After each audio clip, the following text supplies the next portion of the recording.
बिस्मिल्लाहिर्रहमानिर्रहीम अस्सलाम वालेकुम। आज हम पैथोलॉजी का चैप्टर 3 स्टार्ट करने जा रहे हैं which is principle of neoplasia. इस कंप्लीट चैप्टर के अंदर हम नियोप्लेजिया या जिसे आप ट्यूमर कह लें उस ट्यूमर को स्टडी करेंगे। तो आज के दिन हम स्टडी करने जा रहे हैं इस नियोप्लेजिया के बारे में जनरल सा ओवरव्यू, किस तरह हम इसे डिटेक्ट कर सकते हैं। फिर उसके बाद हम इसका नोमेनक्लेचर देखेंगे और इससे रिलेटेड कुछ एपिडेमियोलॉजी हम स्टडी करेंगे। दैन हम स्क्रीनिंग टेस्ट देखेंगे कि किस तरह हम स्क्रीनिंग करके कैंसर को डिटेक्ट कर सकते हैं अर्ली। स्टार्ट करते हैं नियोप्लेजिया से। अच्छा, नियोप्लेजिया सबसे पहले हम देखते हैं कि नियोप्लेजिया होता क्या है। नियोप्लेजिया बेसिकली एक न्यू ग्रोथ होती है। New new new new mean new होता है और plegia mean growth. So neoplasia is new growth, but ये जो ग्रोथ होती है इसके कुछ स्पेसिफिक फीचर्स होते हैं। एक, ये ग्रोथ जो है वो अनरेगुलेटेड होती है। इस ग्रोथ को हम अपनी मर्जी से रेगुलेट नहीं कर सकते। दूसरा, ये इरिवर्सिबल होती है। ये एक दफ़ा ग्रोथ हो जाए तो इसे हम रिवर्स नहीं कर सकते। तीसरी ये है कि ये जो ग्रोथ है ये मोनोक्लोनल होती है। अब मोनोक्लोनल का क्या मतलब है? इसका ये मतलब होता है कि जितनी भी ये जो कैंसरस ग्रोथ है ये किससे ड्राइव हुई है? किसी एक सिंगल सेल से। ये तमाम जो ग्रोथ जो भी एक अब नॉर्मल सी ग्रोथ बनी हुई है वो किससे ड्राइव हुई है? एक सिंगल सेल से। ये एक्सपोज है कोई सिंगल सेल है, इसके अंदर कोई म्यूटेशन वगैरह आई और इसके नतीजे में इसकी ग्रोथ करना स्टार्ट हो, इसकी एक्सेसिव डिवीजन स्टार्ट हो। इस तरह 2 से 4, 4 से 8 इस तरह बनते बनते जाके ये पूरी ग्रोथ बना देगी। लेकिन ये सब स्टार्ट कहाँ से हुआ है? कि सिंगल सेल थे। तो इसलिए ये जो नियोप्लेजिया ये क्या है? मोनोक्लोनल ग्रोथ है। अच्छा, ये जो तीनों फीचर्स हैं इरिवर्सिबल, अनरेगुलेटेड और मोनोक्लोनल, ये जो तीनों फीचर्स है ये इसे डिस्टिंग्विश करते हैं किससे? हाइपरप्लेजिया से। हाइपरप्लेजिया भी एक एक्सेसिव ग्रोथ ही होती है लेकिन वो नॉर्मल ग्रोथ होती है, यानी कि वो कोई अनरेगुलेटेड इरिवर्सिबल नहीं होती, उसे हम रिवर्स भी कर सकते हैं। दूसरा, वो मोनोक्लोनल नहीं पॉलीक्लोनल होती है, यानी कि वो मल्टीपल सेल से ड्राइव है। यानी कि सपोज ये कुछ सेल ने इनकी अब डिवीजन स्टार्ट होगी तो इनके नतीजे में जो ग्रोथ होगी वो हाइपरप्लेजिया होगी। जो नियोप्लेजिया वो सिंगल सेल से ड्राइव करती है जिसे हम मोनोक्लोनल कहते हैं। अच्छा, इसके बाद जो अगला पॉइंट डिस्कस करने वाला वो ये है कि किस तरह हम डिफरेंशिएट कर सकते हैं कि ये जो ग्रोथ है ये मोनोक्लोनल है या पॉलीक्लोनल है। किस तरह कैसे हम ये कर सकते हैं? इसके लिए कुछ 2 से 3 मेथड है। सबसे पहले ये है कि ग्लूकोज 6 फॉस्फेट डीहाइड्रोजनेज एंजाइम जो है ना इसके आइसोफॉर्म्स की हेल्प के साथ है। अच्छा, ग्लूकोज 6 फॉस्फेट डीहाइड्रोजनेज जो एंजाइम है इसकी ना मल्टीपल आइसोफॉर्म्स होती है। ए आइसोफॉर्म भी होता है, बी और सी भी होती है। लेकिन हर सेल के अंदर, सपोज ये कोई सेल है, हर सेल के अंदर इस एंजाइम की कोई एक आइसोफॉर्म, सपोज ए हो गया या बी या कोई भी, लेकिन सिर्फ और सिर्फ एक आइसोफॉर्म ये हर एक सेल के अंदर मौजूद होगी जो कहाँ से ट्रांसफ़र होगी? पेरेंट से। यानी कि पेरेंट से हर सेल के अंदर सिर्फ और सिर्फ इस एंजाइम की, वैसे तो मल्टीपल आइसोफॉर्म होते हैं लेकिन हर सेल के अंदर एक ही आइसोफॉर्म ट्रांसफ़र होगी, वो भी एक्स क्रोमोसोम के थ्रू। फीमेल के अंदर चूँकि 2 एक्स क्रोमोसोम होते हैं उनमें एक जो एक्स क्रोमोसोम है वो इनएक्टिवेट होता है, तो लिहाजा उनमें भी फीमेल के अंदर भी हर सेल के अंदर सिर्फ एक आइसोफॉर्म ही होता है। लेकिन हर सेल के अंदर तो एक ही आइसोफॉर्म है। बट अगर हम टिश्यू के लेवल पे ये देखें, यानी कि कोई भी टिश्यू हम देखें तो टिश्यू के अंदर जो ग्लूकोज 6 फॉस्फेट डीहाइड्रोजनेज एंजाइम के आइसोफॉर्म्स हैं उनकी जो रेशो होगी वो, यानी कि ए आइसोफॉर्म और बी आइसोफॉर्म की अगर हम रेशो देखें तो वो क्या होगी? 1:1। इसका मतलब ये है कि 50% सेल के पास जो आइसोफॉर्म होगा वो ए आइसोफॉर्म होगा और 50% सेल ऑफ एनी टिश्यू के पास जो आइसोफॉर्म होगा वो बी होगा। तो नॉर्मल रेशो ऑफ क्या ग्लूकोज 6 फॉस्फेट डीहाइड्रोजनेज एंजाइम की ए और बी आइसोफॉर्म की नॉर्मल रेशो क्या? 1:1। अच्छा, अब ये क्यों हमने डिस्कस किया कि अगर तो ये पॉलीक्लोनल ग्रोथ होगी, यानी कि अगर हाइपरप्लेजिया होगा तो ये जो ग्रोथ है वो नॉर्मल मेंटेन रहेगी। किस तरह? सपोज ये कोई भी एक टिश्यू है उसकी ये डिफरेंट सेल हैं। अच्छा, इनमें से रैंडमली किसी के पास ए आइसोफॉर्म है, किसी के पास बी आइसोफॉर्म है, इस तरीके से। अच्छा, अब अगर तो ये पॉलीक्लोनल ग्रोथ है तो इस तरीके से कोई भी सेल सेलेक्ट होने की उनकी डिवीजन स्टार्ट होगी। अब ये ए वाले की भी डिवीजन हो रही है, बी वाले की भी डिवीजन हो रही है, तो इस तरह ना ओवरऑल जो रेशियो है वो मेंटेन रहेगी। लेकिन अगर ये जो कैंसरस ग्रोथ है तो उसके अंदर क्या होगा? उसके अंदर मोनोक्लोनल ग्रोथ होती है, यानी कि कोई भी एक सेल सेलेक्ट होगा। सपोज ये जो बी आइसोफॉर्म वाला सेल है ये सेलेक्ट हो गया, इसके अंदर म्यूटेशन आ गई। अच्छा, अब क्या होगा? इससे जितने भी अब आगे सेल बनेंगे उन सब के अंदर कौन सा आइसोफॉर्म होगा? B isoform. तो नॉर्मल जो रेशियो थी 50% वाली वो तो अब डिस्ट्रॉय होगी, यानी कि अब तो बी आइसोफॉर्म वाली जो सेल हैं उनकी तादाद ही बहुत ज़्यादा बढ़ गई है। तो इस तरीके से हम ग्लूकोज 6 फॉस्फेट डीहाइड्रोजनेज एंजाइम की आइसोफॉर्म्स की परसेंटेज चेक करके ये हम देख सकते हैं कि जो न्यू ग्रोथ हुई है ये मोनोक्लोनल है या पॉलीक्लोनल है। अच्छा, एक मेथड तो ये हो गया। सेम इसके साथ दूसरा जो मेथड है वो ये है कि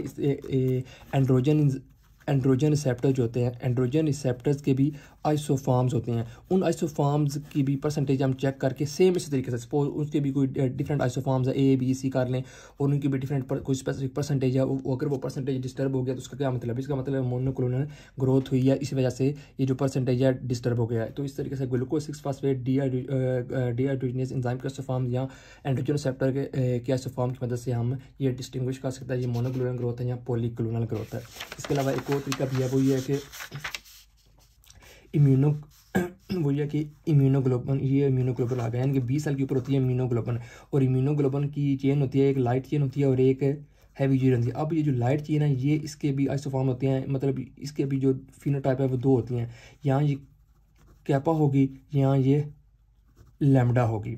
कुछ सेल के पास कुछ जो इम्यूनोग्लोबुलिन होगी, यानी कि कुछ 20 सेल के ऊपर जो इम्यूनोग्लोबुलिन है उसकी जो लाइट चेन है वो कैपा होगी, और कुछ की लैम्डा हो सकती है। अच्छा, अब ये जो रेशियो है नॉर्मल, इसकी भी कैपा रेशियो लैम्डा, ये जो नॉर्मल रेशियो है वो है 3:1, यानी कि 4 में से 3 सेल के पास कैपा चेन होती है और कुछ के पास और एक के पास लैम्डा चेन होती है, ये तो नॉर्मल। अच्छा, अगर इसमें भी अगर मोनोक्लोनलिटी आ गया तो जो रेशियो है क्या डिस्ट्रॉय होगी, ये नॉर्मल मेंटेन या सपोज ये हो सकता है कि ये चेंज होकर 6:1 आ जाए, या फिर ये रिवर्स ही हो जाए, हमारे 3 आ जाए, तो कोई भी ओवर हो जाएगी, लेकिन ये 3:1 मेंटेन नहीं रहेगी अगर ये मोनोक्लोनल ग्रोथ आई है। अब इसके बाद ट्यूमर, सब पता है कि ट्यूमर की 2 टाइप्स होते हैं, यहाँ ये बिनाइन हो सकता है, यहाँ फिर ये मैलिग्नेंट हो सकता है। बिनाइन का क्या मतलब है? बिनाइन का मतलब है ये अपनी जगह पे रहेगा और ये डिफरेंट अदर जो ऑर्गन्स हैं उनकी तरफ ये इन्वेजन नहीं करेगा, यानी कि इसके अंदर इन्वेजन नहीं होती, ये डिफरेंट अदर प्लेसेस की में इन्वेड नहीं करते। लेकिन मैलिग्नेंट का क्या मतलब है? एक जगह से जो ट्यूमर है ये एक जगह से दूसरी जगह पे इजीली स्प्रेड करेगा, तो जो बेसिक इनके अंदर डिफरेंस है वो इन्वेजन का ही होता है। मैलिग्नेंट सेल जो इन्वेजन करते हैं और बिनाइन सेल वो इन्वेजन नहीं करते। अच्छा, अब नेक्स्ट टॉपिक जो हम स्टडी करने जा रहे हैं ट्यूमर से रिलेटेड, वो है ट्यूमर का नोमेनक्लेचर, यानी कि ट्यूमर का हम जो नाम है कैसे लिखते हैं, इसका कोई नोमेनक्लेचर सिस्टम है या नहीं। अच्छा, ट्यूमर का नाम लिखने का एक नॉर्मल सा सीक्वेंस होता है। सबसे पहले हम ट्यूमर के नाम में सबसे पहले हम जो चीज़ देखते हैं वो होती है टाइप ऑफ टिश्यू, यानी कि किस टिश्यू से बिलोंग करता है, वो एपिथेलियल टिश्यू है, कनेक्टिव टिश्यू है, मसल टिश्यू है, क्या टिश्यू है, ठीक है। प्लस इसके बाद दूसरी चीज़ उसको फॉलो करती है वो होती है ये इसकी टाइप ऑफ ट्यूमर, यानी कि ये बिनाइन है या मैलिग्नेंट है। अच्छा, अब इसकी एग्जांपल देखते हैं। सबसे पहले हम देखते हैं कि ये आगे एपिथेलियल सेल। अच्छा, एपिथेलियल सेल का जो ट्यूमर है इनकी 2 टाइप की ग्रोथ होती है। यहाँ जो एपिथेलियल सेल के ट्यूमर ग्रोथ है ये ग्लैंड शेप ग्रोथ करेंगे, ठीक है। यहाँ फिर ये फिंगर लाइक ग्रोथ करेंगे जिसे हम पेपिला कहते हैं। अच्छा, एपिथेलियल सेल के जो ट्यूमर है उनकी ग्रोथ किस 2 टाइप की होती है, यहाँ ये ग्लैंड शेप में ग्रोथ करेंगे, यहाँ ये फिंगर लाइक शेप में ग्रोथ करेंगे। अच्छा, अब अगर एपिथेलियल सेल है इनकी अगर जो ट्यूमर है एक बिनाइन भी हो सकता है और मैलिग्नेंट भी हो सकता है। अच्छा, अब अगर ये जो एपिथेलियल सेल है जिन्होंने ग्लैंड लाइक शेप बनाई है ये अगर मैलिग्नेंट है तो इसे हम क्या कहेंगे, अगर ये बिनाइन है तो इसे हम क्या कहेंगे, एडिनोमा। अच्छा, और अगर ये जो gland like growth of epithelial cell है ये मैलिग्नेंट है तो इसे हम क्या कहेंगे, एडिनोकार्सिनोमा। अच्छा, और अगर ये फिंगर लाइक जो क्या उसका नाम पेपिला लाइक ग्रोथ है इसकी अगर बिनाइन है तो इसे हम क्या कहेंगे, पेपिलोमा। और अगर मैलिग्नेंट ग्रोथ है तो इसे हम क्या कहेंगे, पेपिलरी कार्सिनोमा। अच्छा, यहाँ पे जो नोट करने वाली चीज़ है वो ये है कि कार्सिनोमा का क्या मतलब हुआ। कार्सिनोमा का मतलब ही होता है कि ये मैलिग्नेंट ग्रोथ है किसकी, एपिथेलियल सेल की। तो जहाँ पे भी किस ट्यूमर के साथ कार्सिनोमा आ जाए तो उसका क्या मतलब है, ये एपिथेलियल सेल की मैलिग्नेंट ग्रोथ है। एपिथेलियल सेल की मैलिग्नेंट ग्रोथ को हम क्या कहते हैं, कार्सिनोमा। अच्छा, इसके अलावा कुछ और टाइप्स ऑफ सेल की हम देख लेते हैं, नोमेनक्लेचर देख लेते हैं। अब हम देखते हैं किसी भी कोई भी कनेक्टिव टिश्यू ले लेते हैं, कोई लाइक जिनके पास कोई लिपिड्स है, तो वो वाले हम कनेक्टिव टिश्यू देख लेते हैं सपोज। अच्छा, अब अगर इनकी अगर मैलिग्नेंट बिनाइन ग्रोथ है तो उसे हम क्या कहेंगे, लिपोमा। और अगर इसकी भी अगर मैलिग्नेंट ग्रोथ है तो उसे क्या कहेंगे, लिपोसार्कोमा। अच्छा, अब यहाँ पे जो अब नोट करने वाली चीज़ है वो ये है कि सार्कोमा जहाँ पे भी आ गया तो इसका मतलब ये है कि ये कोई भी कनेक्टिव टिश्यू हो सकता है, किसी भी कनेक्टिव टिश्यू की ये मैलिग्नेंट ग्रोथ है। कार्सिनोमा का मतलब क्या है, मैलिग्नेंसी ऑफ एपिथेलियल टिश्यू, और सार्कोमा का क्या मतलब है, मैलिग्नेंसी ऑफ कनेक्टिव टिश्यू। इसके अलावा अगर आप कोई और देख लें, जिस तरह लिम्फोसाइट्स हैं, लिम्फोसाइट्स के अंदर ये बिनाइन ग्रोथ होती है, इनकी मैलिग्नेंट ग्रोथ होती है, जिसे हम क्या कहते हैं, लिम्फोमा। इसके अलावा कोई और सेल सपोज मिलानोसाइट्स जो स्किन के अंदर मौजूद होती हैं जो कि मेलानिन प्रोड्यूस करते हैं। मेलानिन हमारी बॉडी का जो स्किन का जो कलर है वो डिसाइड करती है। अच्छा, मिलानोसाइट की अगर बिनाइन ग्रोथ है तो इसे हम क्या कहेंगे, नेवस और मोल। और अगर इसकी मैलिग्नेंट ग्रोथ है तो इसे हम क्या कहेंगे, मेलानोमा। तो ये था इसका नोमेनक्लेचर। अच्छा, अब इसके बाद हम स्टडी करने जा रहे हैं ट्यूमर के से रिलेटेड कुछ एपिडेमियोलॉजी।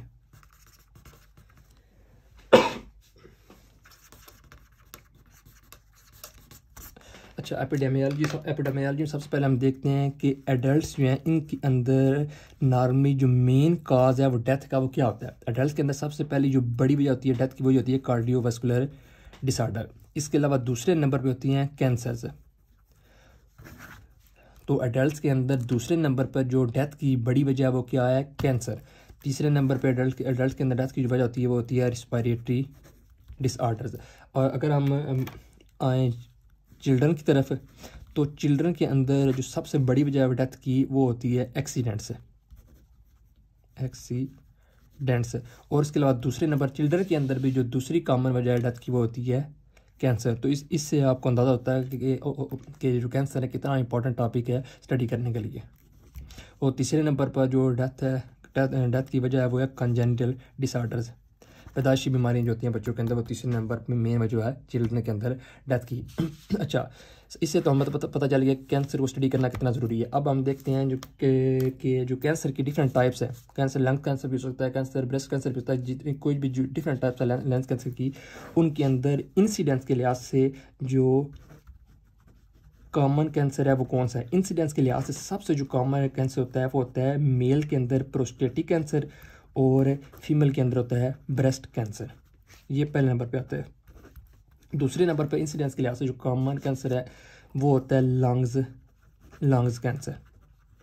और तीसरे नंबर पे आता है कोलोरेक्टल कैंसर, जो लार्ज इंटेस्टाइन का कैंसर है। तो ये थे इंसिडेंस के लिहाज से कैंसर की मेन टाइप्स है। और मोर्टेलिटी यानी कि डेथ वाइज अगर हम देखा जाए, डेथ वाइज कौन सी कॉमन टाइप्स है कैंसर की, तो सबसे पहले जो कॉमन कैंसर है जो डेथ काज करवाता है वो है लंग्स कैंसर इंसिडेंस के लिहाज से सेकंड नंबर पर आता है, लेकिन मोर्टेलिटी के लिहाज से ये फर्स्ट नंबर पर आता है। दूसरे नंबर पर डेथ के लिहाज से जो कैंसर आता है वो यही है प्रोस्टेटिक और ब्रेस्ट कैंसर, मेल के अंदर प्रोस्टेटिक और फीमेल के अंदर ब्रेस्ट कैंसर। और तीसरे नंबर पर आ जाती हैं कोलोरेक्टल कैंसर दोनों में तीसरे नंबर, इंसिडेंस के लिहाज से भी तीसरे नंबर पर आते हैं, और मोर्टेलिटी के लिहाज से भी कोलोरेक्टल कैंसर का तीसरा नंबर ही आता है। इसके बाद आज का जो हम लास्ट टॉपिक पढ़ने जा रहे हैं वो स्क्रीनिंग टेस्ट है। स्क्रीनिंग का मतलब ये है कि हम जो है इससे पहले स्क्रीनिंग बेसिकली हम देखते होती क्या है। स्क्रीनिंग बेसिकली इसलिए होती है कि इससे पहले कि जो कैंसर है वो बॉडी के अंदर डिवेलप हो, यानी कि अगर अभी कैंसर डिवेलप नहीं हुआ, अभी ये प्री कैंसरस सेल की स्टेज पर है, प्री कैंसरस सेल, जिसे हम क्या कह सकते हैं कि डिस्प्लेजिया की स्टेज कहते हैं, यानी कि डिस्प्लेजिया की स्टेज पर अभी है, तो उस वक्त ही हमें पता चल जाए, इससे पहले कि ये कैंसर बने हम इसे डिटेक्ट कर लें और उसे ट्रीट कर दें, क्योंकि जो डिस्प्लेजिया की स्टेज है ये रिवर्सिबल होती है, आप इसे रिवर्स कर सकते हैं। लेकिन अगर ये कैंसर के अंदर चेंज होगी तो ये ट्रीट नहीं हो सकती। तो एक वजह ये होगी, यहाँ अगर हम सपोज कर लेते हैं खुदा न खास्ता आपको कैंसर वगैरह हो गया, ट्यूमर मैलिग्नेंसी हो गई है, तो इससे पहले कि ये जो फर्दर इसकी इन्वेजन हो, ये डिफरेंट क्लिनिकल सिम्टम दे, तो इससे पहले कि फर्दर तबाही मचाए इसको फ़ौरन डिटेक्ट कर लिया जाए। तो ये बेसिकली मकसद होता है स्क्रीनिंग का। अब कैंसर आपको पता है कि लास्ट थोड़ी देर पहले मैं मेंशन किया कि ये सिंगल सेल से स्टार्ट होता है। अच्छा, ये सिंगल सेल से स्टार्ट होता है और डिवीजन करता जाता है। जब ये 30 सेल की स्टेज पर पहुंचता है तब ये कुछ क्लिनिकल फीचर्स शो करने लग पड़ता है। इससे पहले ये क्लिनिकली से क्या आप कह सकते हैं क्लिनिकली साइलेंट होता है, इससे पहले ये फीचर नहीं देता। लेकिन कुछ सेल्स होते हैं, कुछ ट्यूमर होते हैं, ये 30 साल की स्टेज पर भी सिम्टम्स शो नहीं करते, तो वो फर्दर प्रोग्रेस होते रहते हैं। जब हमें पता चलता है कि हमें कैंसर है खुदा न खास्ता, तो उस वक्त तक बहुत देर हो चुकी है और कैंसर जो बहुत ज़्यादा स्प्रेड कर चुका होता है। तो इसलिए स्क्रीनिंग टेस्ट ज़रूरी होते हैं। अच्छा, और एक और बात कि हार्ड डिवीजन, यानी कि पहले 1 साल की स्टेज पर है, 1 से 2 बने, 2 से 4, यानी कि हार्ड गुजरती डिवीजन के साथ जो सेल है कैंसर सेल, उनके अंदर जो म्यूटेशन है वो बढ़ती जाएगी, उनके अंदर म्यूटेशन का लेवल अप होता जाएगा हार्ड गुजरती डिवीजन के साथ। अच्छा, अभी हम देखने जा रहे हैं कुछ कॉमन स्क्रीनिंग टेस्ट है जिनके अंदर कोलोनोस्कोपी आ गया। अच्छा, कोलोनोस्कोपी का क्या काम आता है, ये कॉलन जो होता है लार्ज इंटेस्टाइन, इसके अंदर जो एडिनोमा होता है इसको डिटेक्ट कर लेता है। इससे पहले कि जो एडिनोमा है, एडिनोमा क्या है, ये बिनाइन ग्रोथ है। इससे पहले कि ये जो एडिनोमा है ये एडिनोकार्सिनोमा या कैंसर के अंदर चेंज हो, इसको ये डिटेक्ट कर लेता है। यहाँ अगर सपोज ये एडिनोकार्सिनोमा के अंदर चेंज हो गया, तो इससे पहले कि ये फर्दर क्लिनिकल फीचर्स शो करे, इसको यहीं पे डिटेक्ट कर लेना, ये होता है कोलोनोस्कोपी का काम। तो कोलोनोस्कोपी की बेसिकली किससे रिलेटेड है, कॉलन से रिलेटेड जो न्यूप्लेसिया उससे रिलेटेड उसको डिटेक्ट करता है। दूसरे नंबर पर आ जाती है digital rectal exams and prostate specific antigen.